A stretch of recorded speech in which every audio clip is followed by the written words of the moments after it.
B ಸರೋಜಾದೇವಿಯವರು ಇವತ್ತು ನಮ್ಮನ್ನು ಬಿಟ್ಟು ಅಗಲಿದ್ದಾರೆ.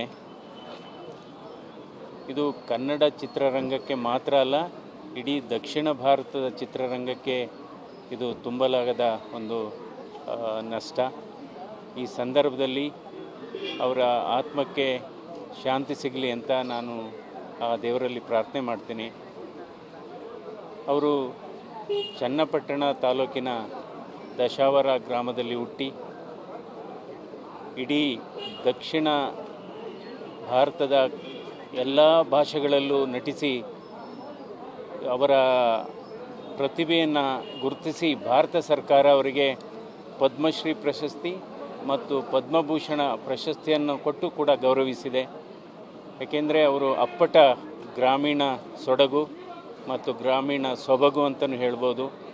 ಸೊ ಅವರು ಈಗಿನ ಈ ಪೀಳಿಗೆಯ ಎಲ್ಲ ನಟಿಯರಿಗೆ ಅವರು ಆದರ್ಶವಾಗಿರ್ತಾರೆ.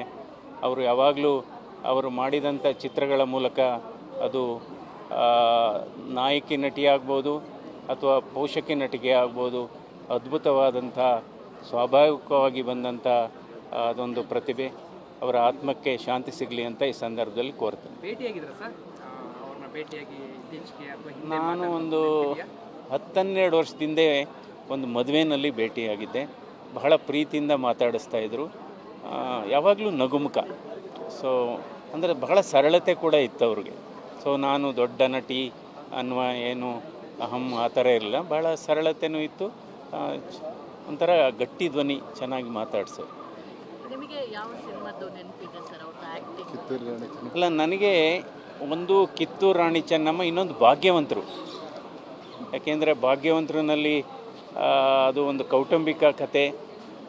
ಯಾವ ರೀತಿ ಮಕ್ಕಳು ದಾರಿ ತಪ್ತಾರೆ, ಅದನ್ನು ಯಾವ ರೀತಿ ತಂದೆ ತಾಯಿಗಳು ಎಷ್ಟು ಕಷ್ಟವನ್ನು ಅನುಭವಿಸ್ತಾರೆ ಅನ್ನೋದನ್ನ ಬಹಳ ಚೆನ್ನಾಗಿ ಅದರಲ್ಲಿ ಅಭಿನಯಿಸಿದ್ದಾರೆ.